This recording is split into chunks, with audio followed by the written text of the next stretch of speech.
WCLN 1170 Radio and Cable Channel 16 are pleased to present We Should Know, hosted by J.W. Simmons, an upbeat, informative look at people, places, and issues facing our community. This education-based analysis of issues will remain positive and informative as we consider closely what we should know. Ladies and gentlemen, welcome back. We Should Know is on the air. I want to thank you for being with us today. My name is J.W. Simmons. I'm your host. We're coming to you from beautiful Bladen County, and we have a team of folks that you'll be interested in talking to today. I'm going to start with Donna Bullard, who is Executive Vice President and CEO of Star Communications. Star, thank you for being back with us. Donna, this is your second time on the show. It is. Good morning, JW. Absolutely. And Kyle Randleman, Vice President of Marketing and Customer Service. Kyle, thank you for taking time out of a busy schedule to come in and sit down and have a conversation today. Thank you.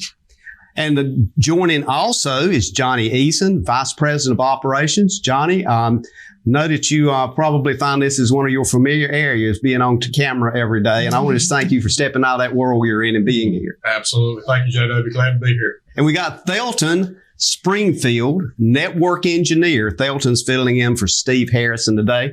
Thelton, I think you've got this. You're going to do a great job. I appreciate you being here. Thank you. Good morning, JW. Don, I'm going to swing back to you as we open the show today. There's a lot going on in the world of communications, particularly rural telephone communications. A huge amount of changes. We're talking things that are happening now. You just got recently $25 million, actually 24.9 is the close. We're going to call it 25. But that's the last round that you guys and everybody that we're looking at here today, you've really earned getting that grant money. Somebody mentioned earlier today that you won it. This is not a lottery. There's a lot of effort you put in. Tell us what that means to you as a telephone cooperative. As a cooperative, JW, this grant is huge. I mean, it is truly our livelihood. A few years ago, Star recognized the feat that we had 1,458 square miles in our TMC footprint to cover with broadband. There is a national initiative, hashtag Internet for All. And in order to meet that is roughly a $70 million build. And for a cooperative our size, as large as we are, that's a large undertaking. We could not do that on our own resources in the amount of time. Ideally, long-range goal was within 5 years that all of our TMC members would have broadband to their location. And between the first round of Reconnect and this round of Reconnect, it has accelerated that deployment. Within the next few years, our goal is that every single member we serve would have fiber to their home. And these awards will afford that. Kyle, when we talk about that and as Vice President of Marketing and Customer Service, that's a pretty heavy weight for your department in the corporation here, because folks start anticipating this is something that we just saw. And all of a sudden, all of this money, man, I can't wait, because between now and the next couple of months, I'm going to have all kinds of fiber connection at my home, and my megabits is going up to 100 or more. And I'll have help us kind of understand what your world is and how you message that to customers and what their expectations should be. I mean, JD, it's a heavy lift. Expectations are high.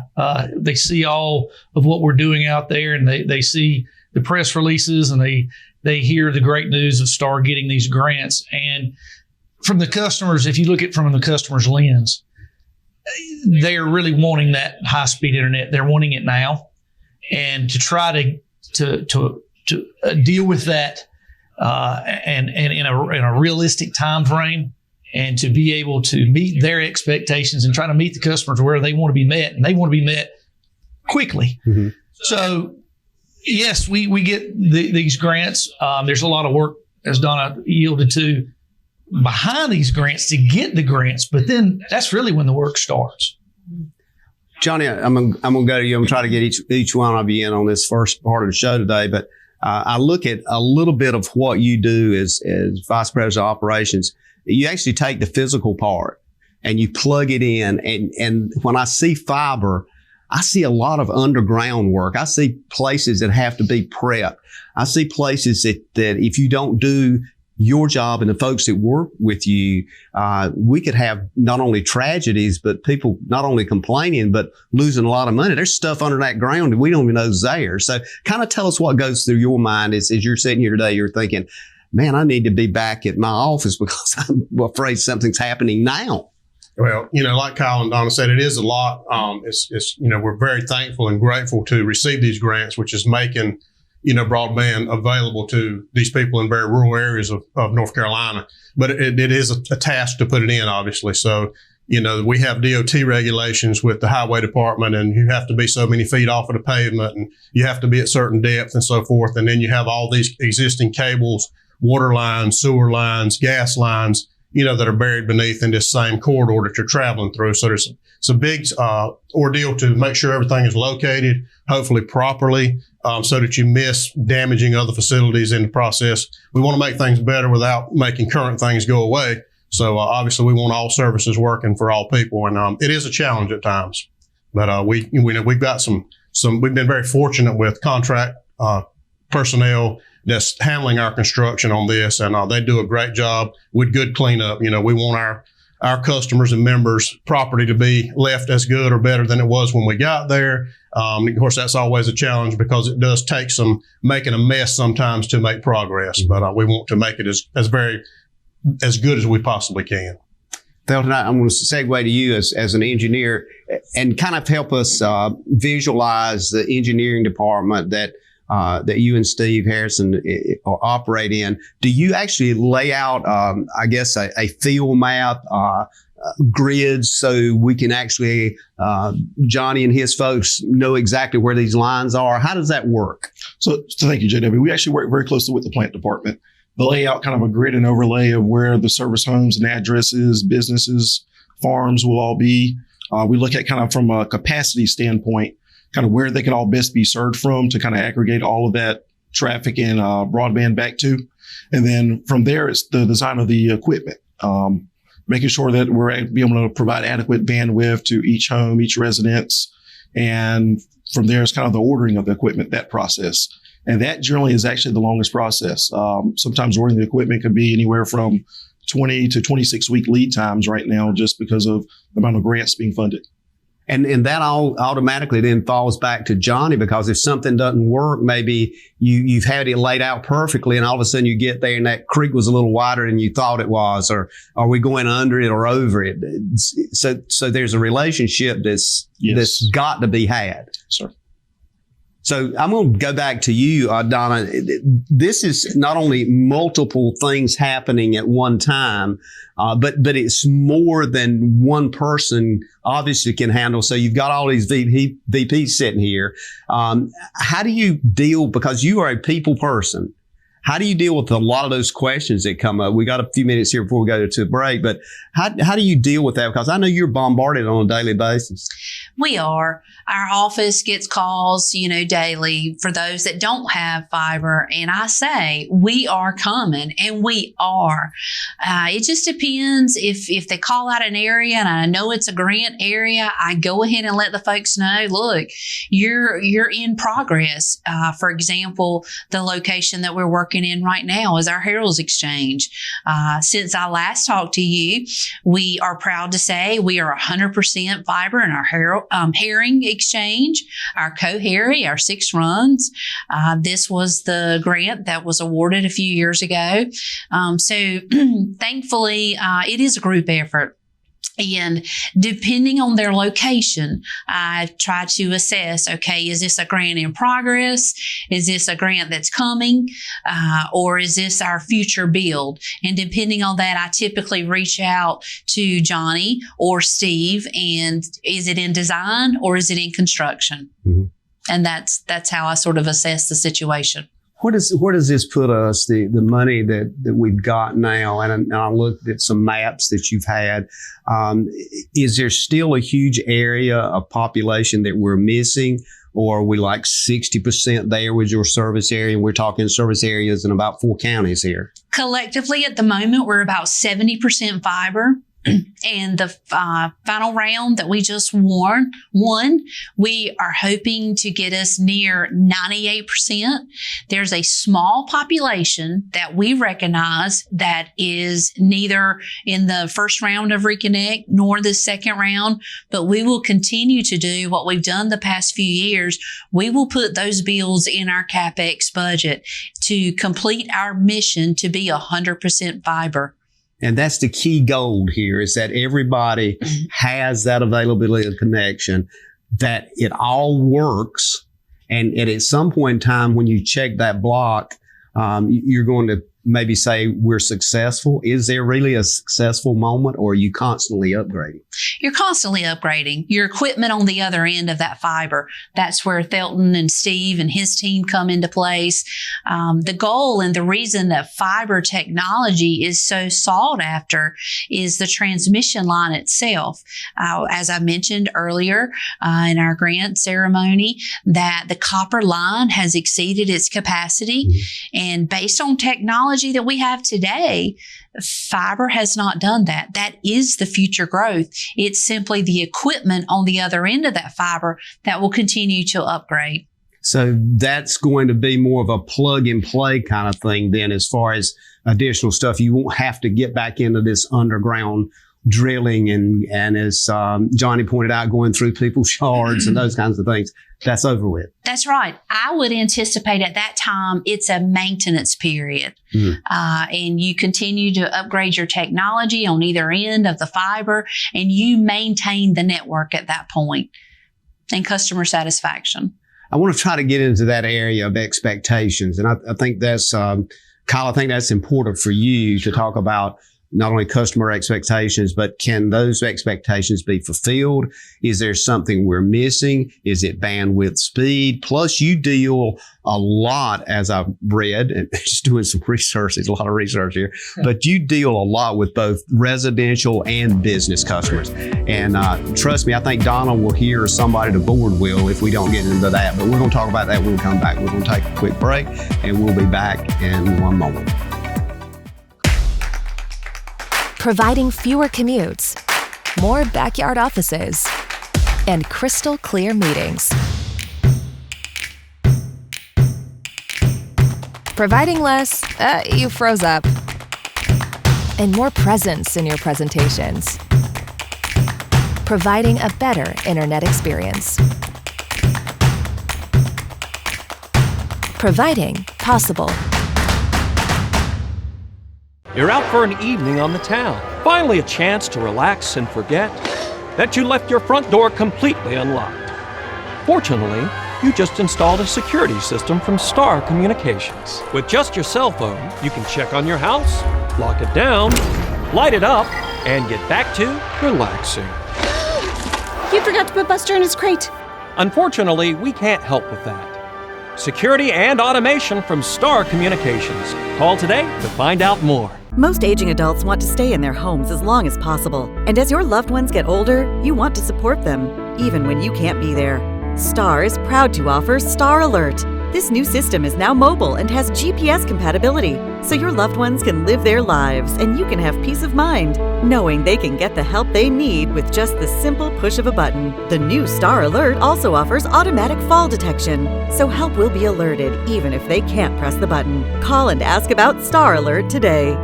105.7. 105.7. Tuning into Christian 105.7 is tuning in to a space of hope, encouragement, answers, and love. With the magic of radio or the convenience of the internet, Christian 105.7 is focused on sharing the universal truth and light of Christ with a local touch that creates that special feeling of community. More than just another broadcast station, we're your neighbors. Christian 105.7. What faith sounds like. J.W. Simmons here. I'm your host. The name of the show is We Should Know. We have the team, the senior team with Star Communications with us today.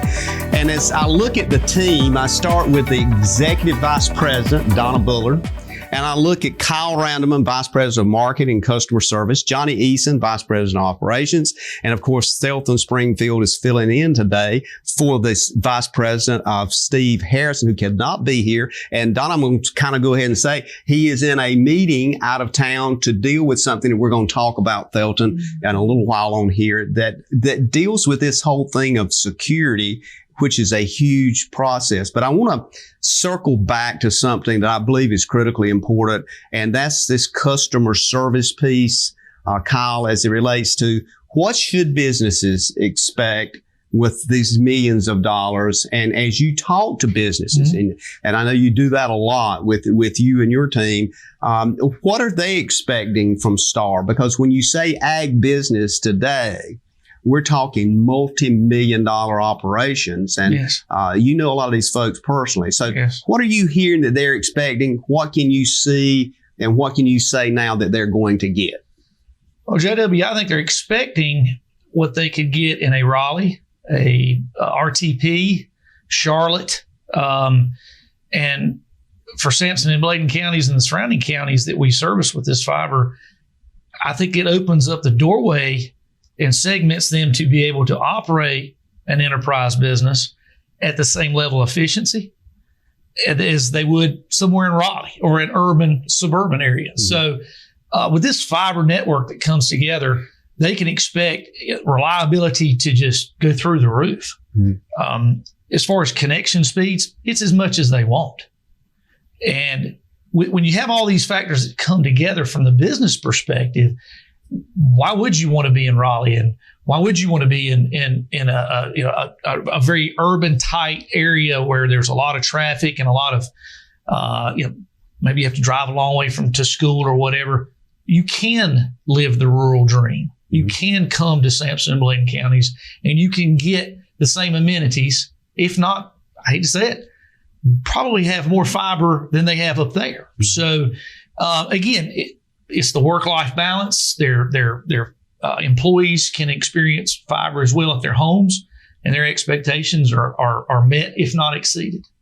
And Johnny, when I hear that and the stuff that's going into the ground, the life expectancy is, and Kyle and I talked a bit off camera about this, the life expectancy of that equipment and that product, it seems like technology is changing so radical. Will that technology that's going into the ground be able to handle that 5-10 years from now? Well, that's the good part about fiber, as Donna alluded to a while ago. Once we get that fiber optic, that glass in the ground, obviously things will continue to change, but it will be more on Thelton and Steve's side of things where the end components change. So that pathway, that glass, it's pretty much future-proof at this point. I actually sat in a meeting several years ago, and it was a presentation on cable.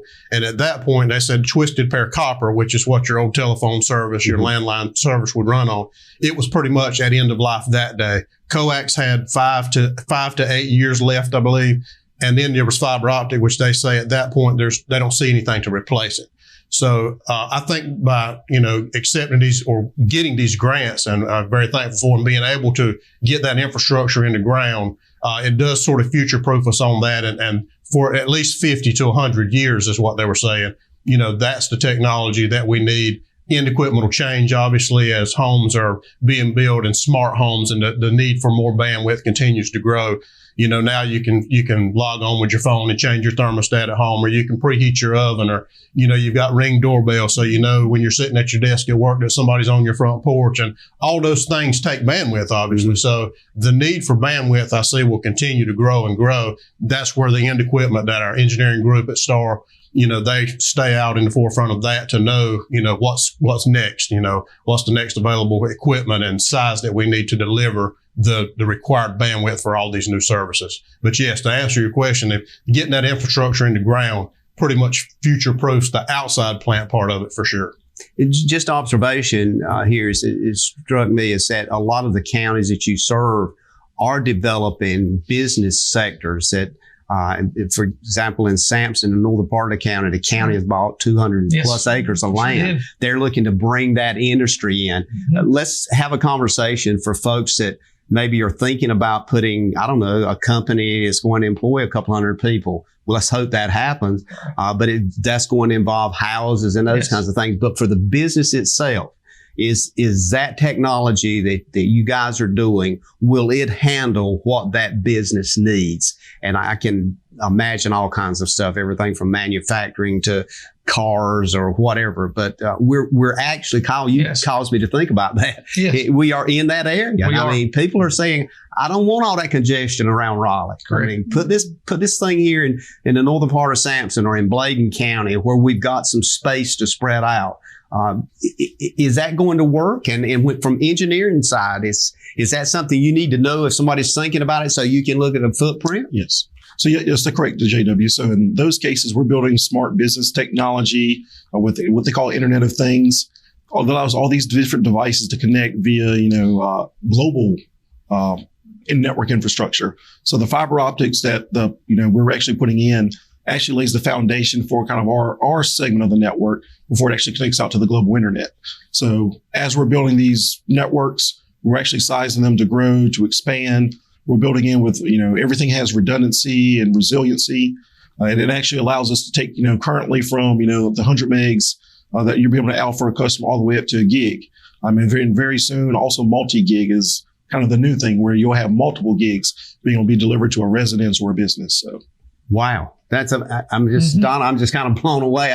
I'm glad I asked that question because a lot of folks out there don't realize the capacity. We're really talking a huge capacity that Star Communications has got. JW, I can't help but think when you're looking at economic development and growth, broadband availability to me is right there with water and sewer.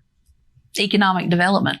It absolutely is. And one of the things that I'm hearing from a lot of folks in the community is they want that as much as economic developers do because they don't want to see their personal property taxes going up. That's right. So if we don't get that and you guys don't keep doing what you're doing, we're going to be in trouble in the rural areas. Correct. Mm-hmm. Where do we go from here as you think about looking at the future? And this is kind of for anybody here.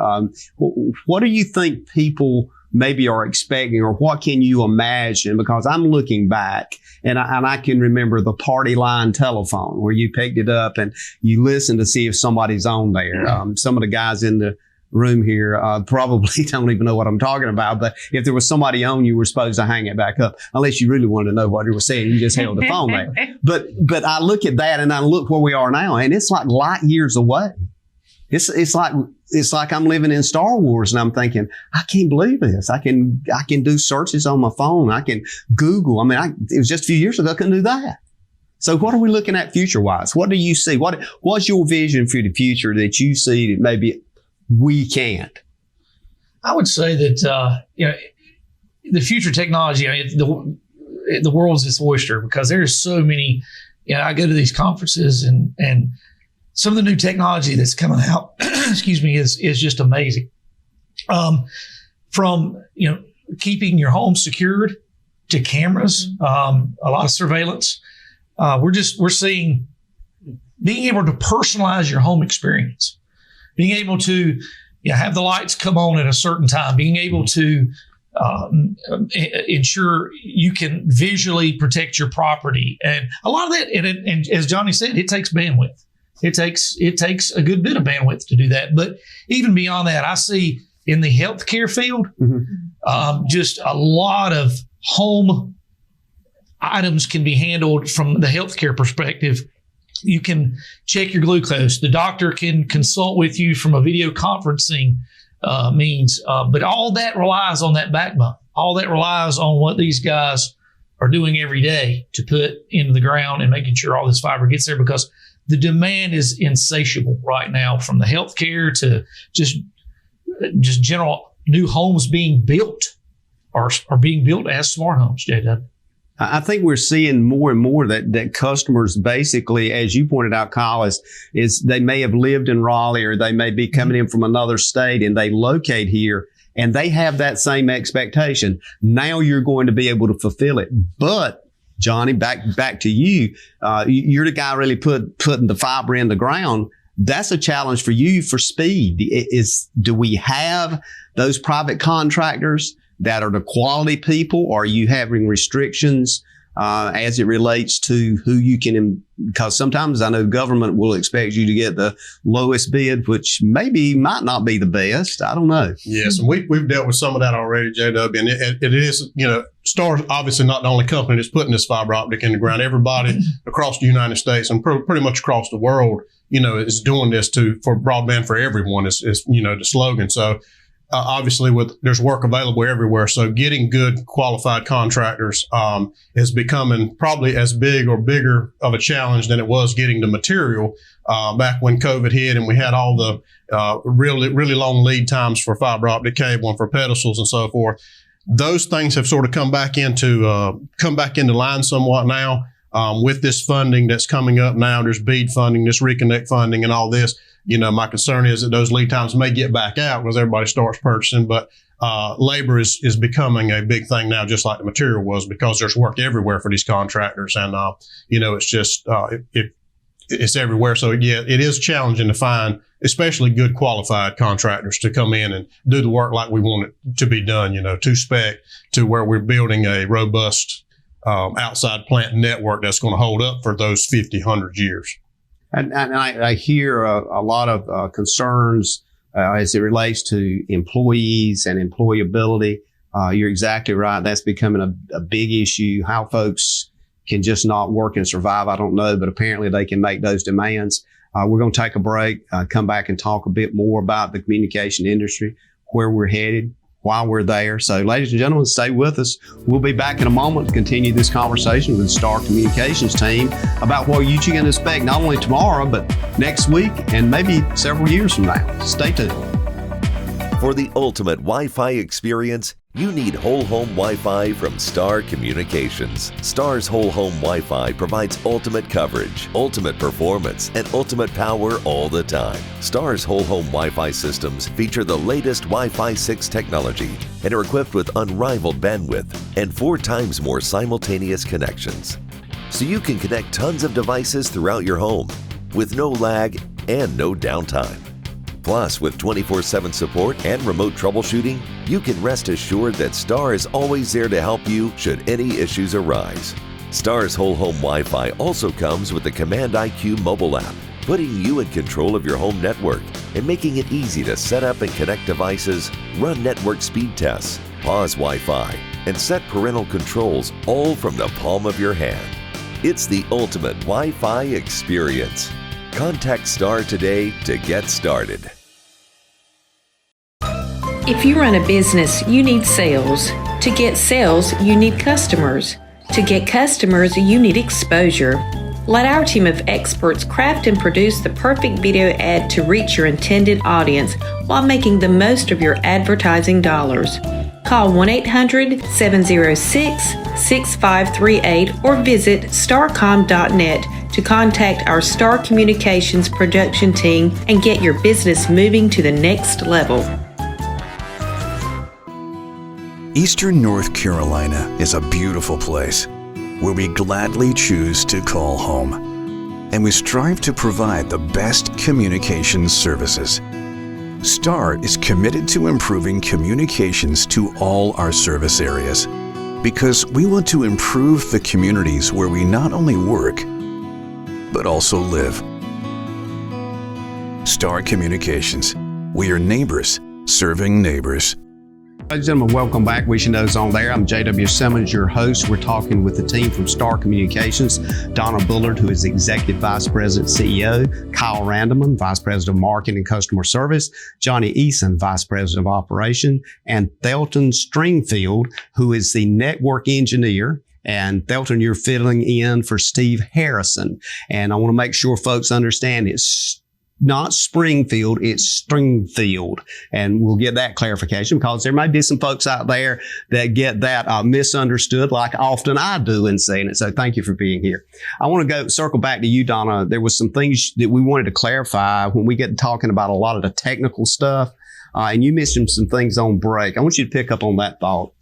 Sure, JW. Thinking about the future and the progression, I think we're living it today. You know, we started with the dial-up modem and then DSL, and now our fiber to the home.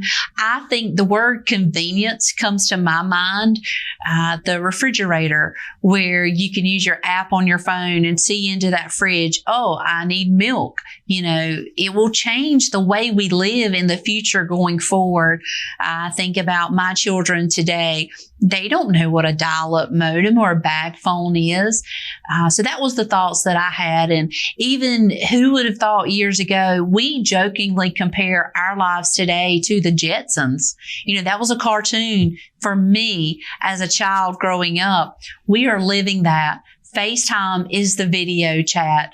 I think the only thing we're not doing, but I know that we can with the backpacks, is flying through the air. Mm-hmm. So who knows what the future will bring, but I do believe we're living that progression. Kyle, I think I've seen some people flying through there like that. I'm not sure. I don't know whether I'm hallucinating or not, but I believe I've seen some folks. Some of us have capes. Yes. It's okay to say that on the air. That's right. But we're kind of at the thing, and to Donna's point, there's probably a lot of folks listening to the show today that is of those generations coming forward that can't even remember the Jetsons, right. You know, and we're sitting here, and Kyle, I wanted to kind of follow with you too. You've got 29 years experience in this business. I mean, that is tremendous at what you've seen in just your lifetime. And I'm sitting here, I'm looking at you, I'm thinking, this is a young guy. My Lord, 29 years. 29. So when you look at that, what do you want to say to those people out there that depend on you and your team as Vice President of Marketing, keeping them up to date and current?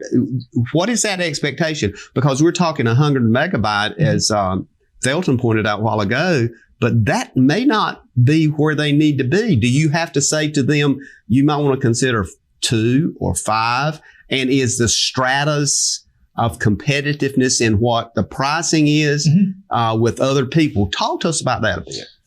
Yeah, I think the demand, the general demand, JW, for bandwidth is going to get escalated. We call it the killer app. We're always watching out for what's next. And and when we refer to the killer app, means what's going to kill the current bandwidth standard and elevate that to everybody's going to need more. So, and yes, I went through the days of dial-up all the way through DSL to now fiber, and so I've seen a lot of renditions and changes, and I think that's indicative of Star that every one of those we've done. We've kept up with what they needed. We had pagers. We had cell phones back in the day. Anything that our membership really wanted, we would bring to the table. And as far as demand for bandwidth, I think, JW, we're going to have to, I think video is high. We've talked about, holographic TV, where you set the TV in the middle of the room and it's a holographic TV. The bandwidth required for that is insane. But as long as Johnny has got that piece of glass in the ground and his crew has done that, and Thelton can tweak the ends of what the equipment, we're going to be able to bring that.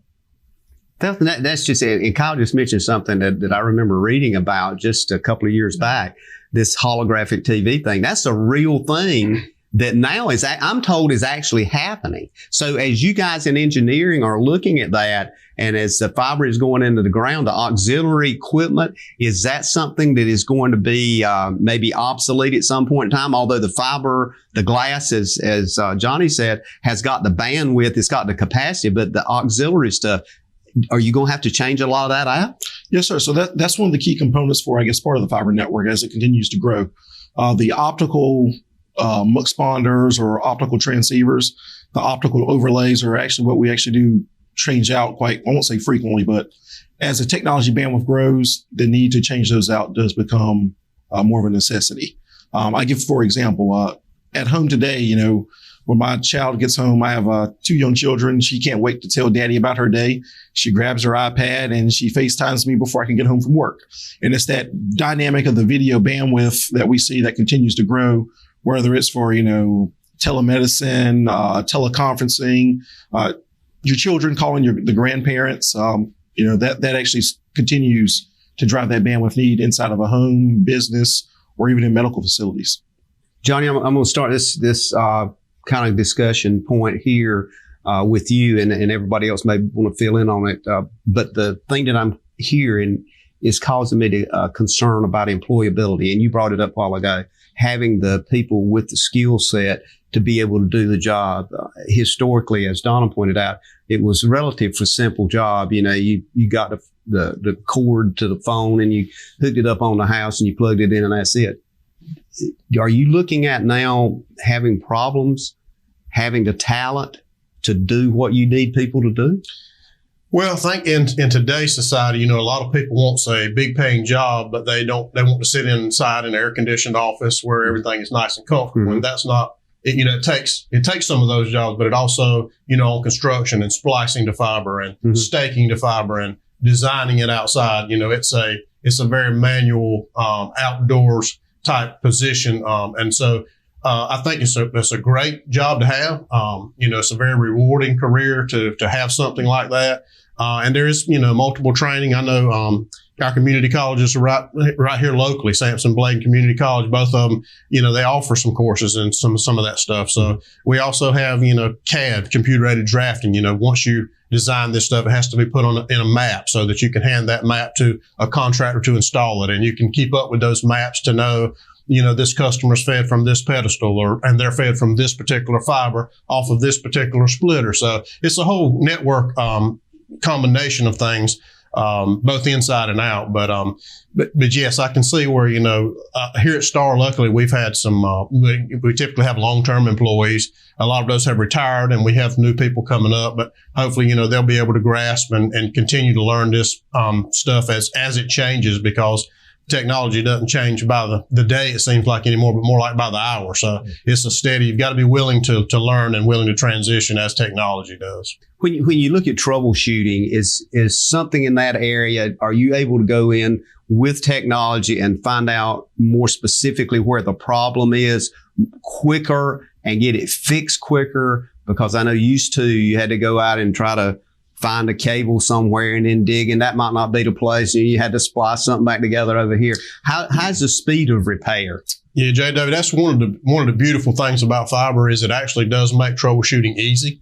With copper and coax, it was an active network. So you had to have voltage and you've got pairs and you may have to check pedestal to pedestal to pedestal to find where that problem's at. And if you lost voltage or you lost signal, it takes both of them. And sometimes they were going in different directions. So it was a little bit harder of a troubleshoot. With fiber optic service, if your fiber doesn't get cut, you're pretty much going to be working unless it's end equipment. Our fiber to the home is very much a passive network. So Thelton Steve's equipment is situated in a central office somewhere that's in a controlled environment. And once it leaves there, until it gets to the side of your house, it doesn't have to hit anything else that's powered. So your splitter that it goes through is just a passive component. So that makes the troubleshooting a lot easier. And with it being glass rather than a copper cable or a metal cable, we tend to have a whole lot less issue with lightning damage and lightning storms in the spring and summer that we would, typically have with copper cables. Now, Mother Nature still gets you once in a while. If she wants it, it's going to get it. But it's just so much easier and better with the glass versus, the copper cables. And the capacity, like I say, is the big thing. You're still limited with some distances, but nothing like with copper. We can get out now with fiber to the home 10 to 12 miles from our piece of equipment and serve those folks with one fiber can split and feed 32 people. So that's sort of the way the network works, and it makes everything very efficient in the end. Donna, you mentioned something a while ago, and since we're on this subject of employability, there are people that are retiring. I mean, I'm sitting here listening to Kyle, 29 years. He might be on a canoe somewhere. Who knows? I don't know. But do you think about that in your position a lot? Can I afford the talent I need? Because you're competing with Raleigh. You're competing with Fayetteville, Wilmington, some of the areas that can pay huge salaries. We do. I do. I think about it often. I mean, we want to be very competitive with salaries and benefits and the workforce. And I'll be quite honest with you, JW, the caliber of our team is second to none. That's another thing. Anybody can land a job. Anybody. but it's how you fulfill that role. I think about the production team behind the scenes right now. This team here that makes it happen, they are truly the experts in their field. And yes, it's ongoing. And the thought process is that we continue out of our high schools, our community colleges. And, the thing is to get folks to come back to Sampson County as well. And I think that would be, broadband would afford that. COVID taught us a lot. We could work remotely. I was happy to hear Thelton mention, your kid, the work-life balance. That's another thing that I believe in promoting to retain and gain. That's Johnny's slogan there, our labor force. But while we're putting fiber in the ground, keeping that workforce happy and competitive and highly skilled is, yes, a mission daily. We're going to go to break, and when we come back, we're going to talk about another $18 million plus that's going to be spent in Sampson County, and get your ideas and how that's going to fall out and some of the things folks need to be aware of. Ladies and gentlemen, we'll be back in a moment. Stay tuned. We're talking about all things communication-wise that's so critical in today's world. We'll be back in one moment.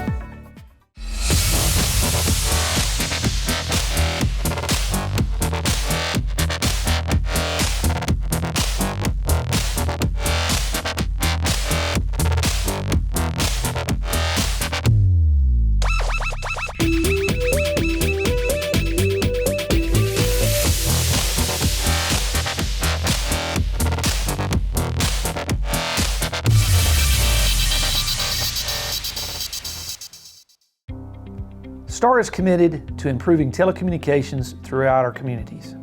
Part of this process is the installation of fiber optic lines.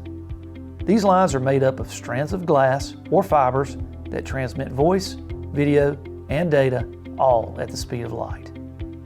As STAR Communications continues to expand our next generation fiber network, there are a few things you should expect during the construction and installation process. The process takes a bit of time to fully become operational, so we want to give you a timeline to make the transition from your old copper line to the new state-of-the-art fiber optic service as easy as possible. First, you will receive a letter informing you that construction is about to begin in your area. Soon after, you will see crews using temporary paint to mark underground lines such as gas, water, and other utilities. Once this has been completed, contractors working for STAR will begin installing mainline fiber optic cable down the road right-of-way. In neighborhoods where utilities are overhead, STAR will install the fiber optic cable on existing telephone or power poles. In neighborhoods where the utilities are buried, the cables will be installed underground. After the main line has been installed, a STAR representative will splice and connect our field equipment. Next, a STAR employee will contact you to discuss how best to install fiber from the roadway to the side of your home. It is important to inform us where underground items such as underground dog fences, sprinkler systems, septic tanks, or electrical service to a barn or shop are located. We will be sure to avoid these obstacles and make the fiber drop install process as smooth as possible. Once the drop lines have been staked, crews will come out and mark any underground utility lines that may run through your property. Contractors for STAR will neatly plow a fiber drop through your yard and mount a box on the outside of your home. Most customers will not even know we have plowed the new line. We use every means possible not to disturb your property. Next, a STAR representative will come out and splice your fiber drop and connect you to our fiber network. They will also test the fiber at your house to ensure your connection is good for your final installation. Once construction outside your home is complete, we will contact you to schedule a time for service installation inside of your home. This is the final stage of the fiber installation process. While the multi-tier process might sound complicated, STAR has perfected all the stages to make it smooth and easy on our customers. If you have any questions or concerns anytime during the fiber optic installation process, please give us a call and we will be happy to assist you. We hope you will enjoy your new fiber optic line. Welcome back. We Should Know's on there. Thank you for being with us. J.W. Simmons here, your host. We look forward to seeing you each and every week on Star Communications Channel 16. We're also simulcast on WCLN Radio.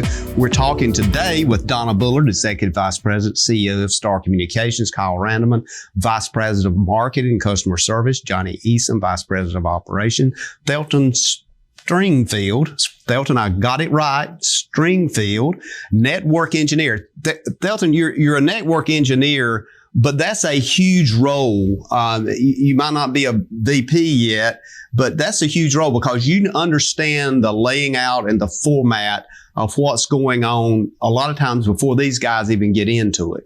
So you're really at the very grassroots of development. And I want to thank you for being here and being open and sharing with us. I want to segue back to you, Donna, and I want to try to get this in first and foremost on this part of the show because it's kind of the last part.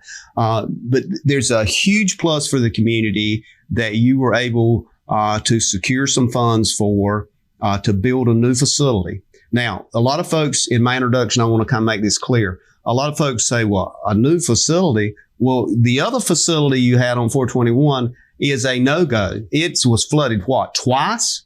That whole property is within a major flood zone. And it's my understanding that was not a repopulable kind of thing where you could populate and do anything. So it's a tremendous plus for the community. Let's talk about that facility.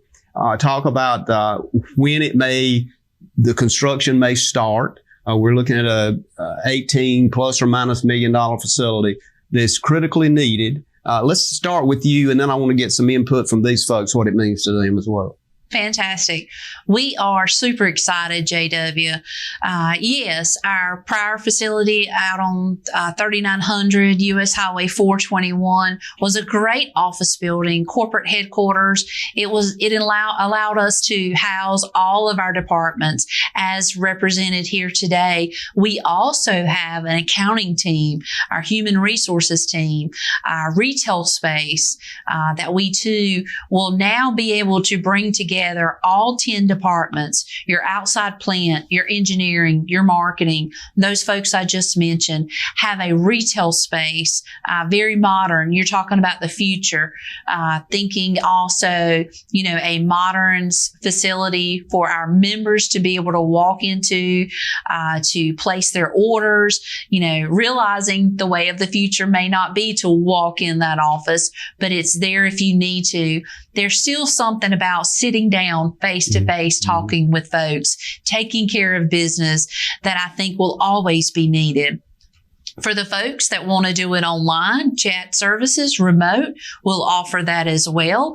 We've got our Star app that we try to meet our members where they need to be.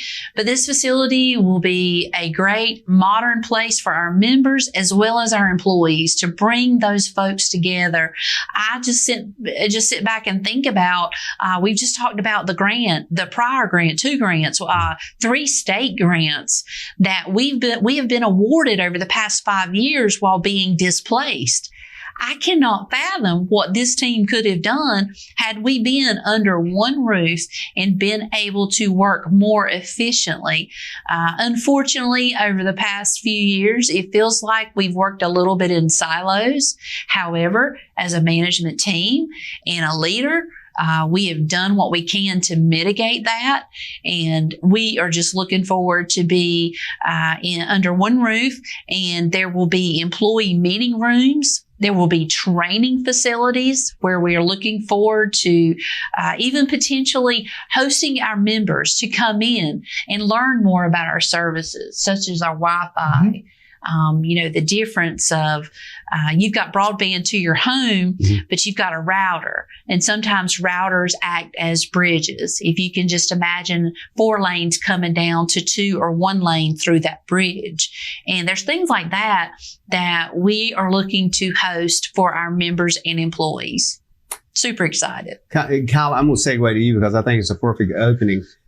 You market stuff. You put things out there. This will do this. Yes. And then when it doesn't do that, as Don alluded to, it could be a small piece of equipment. It could be something that could be challenging and changing. This new building will allow you FaceTime immediately with any of the folks that we see sitting here today, along with a cadre of other people that have specialties. Right. What do you think that this is going to do as far as operational efficiency? Oh, it's just going to be incredible. Having, again, it's nice to be able to have all these guys' cell phones and everybody else, and I'm sure all my staff, look forward to being able to walk up and see me in person whenever they need me in person. And I think that's something we've missed. That one-to-one connection that we've had, and I think that we've done the best that we can with what we have, and I can't wait to be able to have a facility that we're able to showcase some of this new technology. I mean, it can be scary, JW, if you don't understand. And I think what it gives us is ability to do is be able to have our customers come in, look at it for themselves, hold it, touch it, play with it, and then it's not so scary. So I think that's some major benefits we're gonna achieve. Johnny, with you, when I think about a lot of things you do with operations, this does not preclude the warehouses and other things that you have to have for equipment. This is in addition just to improve the operational efficiency. Is that correct? That's correct. We'll still have, our warehouse facility out on 421 where it's at. It's funny. I was just sitting here thinking when you brought this up that here, 4 of us sitting, none of us are housed in the same place. Exactly. We're all in 4 different buildings today, and it's very inefficient. Obviously, our outside plant works hand in hand with engineering and has to mesh together, and one's no good without the other type thing. So having that ability to make sure the right hand knows what the left hand's doing so that we work in conjunction. And, we do that, but it's just so much easier when you're in the same facility where you may hear them talking about something and, it clicks and says, oh, okay, we might need to discuss this option. To where otherwise, they may have a discussion that goes on and then, you find out later on and you have those inefficiencies. So it takes all of us, obviously, but it'll just be so much better and more efficient to have us all under one roof where that communication is not lacking as it sometimes does today. Thelton, put an engineer's brain on this. You've looked at the building, I'm sure. You've looked at the plans, the layout. Engineering-wise, does it fit things like you think from an engineering perspective? Yes, sir. So this kind of puts us back in those same working groups, plant and engineering, marketing and accounting. It allows the groups that actually work very closely together. They're in very close proximity where joint projects now become very cohesive, and we can actually work very closely together. So, yes. Donna, the location of this facility is on Highway 24 West. I tell folks it's across from Walmart. And don't get confused that it might be Walmart. It's not that big, but at the same time, it's a huge asset to the community. And we got a few minutes here, and I want to just kind of touch on that. I think it's important for us to understand this is a huge economic asset for every member, and I'm going to say every citizen to consider is a plus. I agree. Unfortunately, the floods did take us away from our outskirts of the city of Clinton, and several of us, myself, I'm currently temporarily located downtown. Kyle's group is, and I've even heard the business owners downtown say, we've told them they've heard about our new building and that we're about to start construction, and they've said to me, oh, I hate to see you go. They have seen for commerce the benefit of our employees being downtown. And I too have enjoyed to be able to walk out and not have to drive into town for lunch and things like that. But it will be a benefit for us to remain still in the city of Clinton and for the county of Sampson County for our headquarters office to remain there. And it'll bring in, we are a group of 86 employees currently. And I think the interesting thing is, too, for folks that know where we're talking about, sometimes that area Fort Clinton gets a little bit congested. But the reality is, I've also talked to some folks at DOT, and they're going to be building a special lane there that moves that traffic out of the way so it's not going to encumber as much. So that should not be an issue. My understanding also, and I'll ask this as a question because we're coming close, I don't want to get this in, that land space there gives you a huge location that you, if necessary, can do add-ons. Correct. That was a large parcel, and we will utilize the majority of the acreage there. But if needed, potentially in the future, there could be add-ons there. And of course, talking about the congestion and so forth, we are working with DOT on that. And I do want folks to know safety is always at the forefront of our minds for our employees and those traversing in and out of our office. And there will be additional lanes added there for that. To traffic flow being critical, but they'll still have that same ability to drive through and pay a bill if they wanted to. A lot of folks still like to do that and slide a check through the window. All that'll be accessible. There'll be lanes in and out that'll make sure, as you said, that safety is first.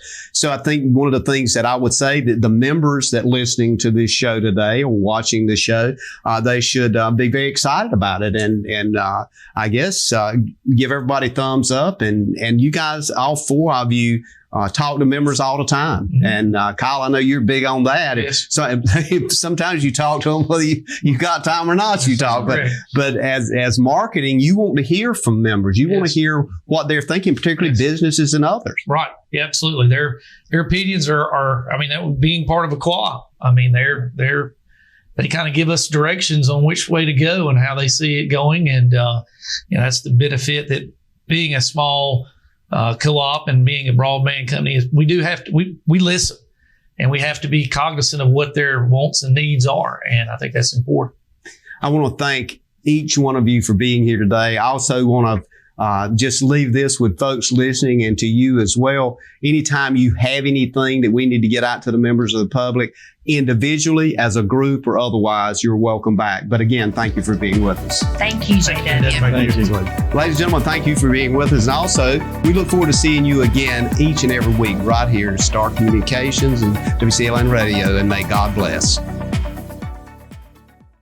Thank you for tuning in to this week's episode of We Should Know with host J.W. Simmons. If you have a question, comment, or suggestion regarding this or any episode, please send your emails to weshouldknowedu@gmail.com. And remember to tune in every Tuesday at 2:30 for another informative episode of We Should Know.